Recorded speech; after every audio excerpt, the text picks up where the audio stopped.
kill, kill. வாழ்வோம் வாழ்விப்போம்.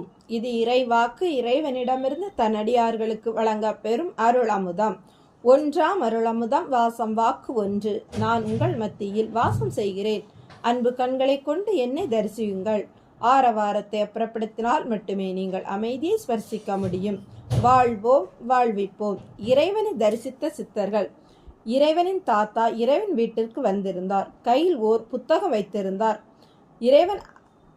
இறைவன் அவர் பக்கத்தில் போய் நின்று அந்த புத்தகத்தை தடவி பார்த்தார்.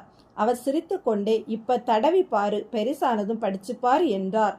இறைவனின் அம்மா அது என்ன புத்தகம் என்று கேட்க, தக்கலை பள்ளியில் கந்தூரி விழா போயிருந்தேன்.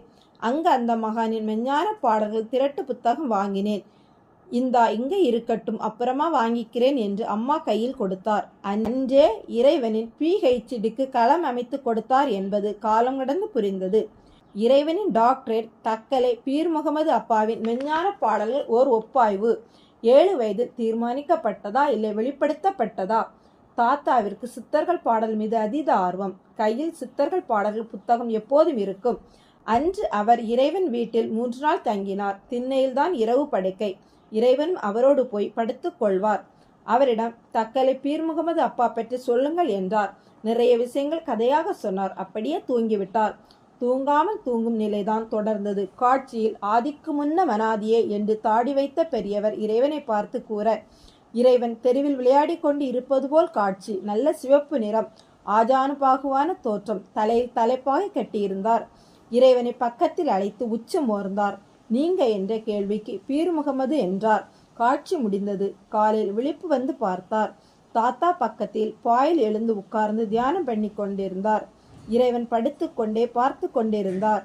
பகலவன் வெளிச்சத்தை பரப்ப இருவருமே எழுந்திருக்க ஆயத்தமானார். இறைவன் தாத்தாவிடம், ஆதிக்கு முன்னம அனாதினா என்ன தாத்தா என்று கேட்க, தாத்தா பரவசமாகிவிட்டார் என் ராசா என்று இறைவனை கட்டி பிடித்து உச்சி மோர்ந்தார். அதே மாதிரி பீர் முகமது அப்பா பாடல் வரிகள் இது அம்மா கிட்ட கொடுத்த புத்தகத்தில் உள்ளது, உனக்கு எப்படி தெரிந்தது என்று கேள்வி கேட்க ஆரம்பித்தார். இறைவன் தோணிச்சு என்றார். பீர் முகமது அப்பாவே தன்னிடம் சொன்னார் என்றால் நம்புவாரா? இல்லை சொல்லத்தான் முடியுமா? அதைவிட மிக சுவாரஸ்யம், அவர் ஊருக்கு கிளம்பும் போது அப்பாவிடம் பெரிய ஞான கோவை என்ற சித்தர்கள் பாடல்கள் தோப்பு நூல் ஒன்றை கொடுத்து, பையனுக்கு இதை பாடிக்காட்டு, பட்டினத்தார் ராமலிங்கம் சாமி பாட்டெல்லாம் சின்ன வயசிலே கேட்கட்டும் என்றார். அப்பா தலையை ஆட்டிக்கொண்டு புத்தகத்தை பெற்றுக்கொண்டார். தாத்தாவிற்கு சித்தர்கள் தேட்டம் அதிகம். இறைவன் பட்டினத்தாரையும் ராமலிங்கம் சுவாமியையும் ஏன் நேற்று பீர் முகமது அப்பாவோடும் பேசினார் என்றால் நம்புவாரா? அரைக்கால் சட்டை, அரை கை சட்டை, 7 வயது சிறுவன், அவருக்கு பேரன். நம்பிக்கை எப்படி வரும்? நம்பினாலும் அதை எப்படி வெளிப்படுத்துவது? தன்னை யார் என்று கேட்டால் என்ன சொல்வது? காலம் கதவை திறக்கட்டும் என்று இருந்தார். இறைவனை தரிசித்த சித்தர்கள் வரிசையில் தக்கலை பீர் முகமது அப்பாவும் ஒருவர்.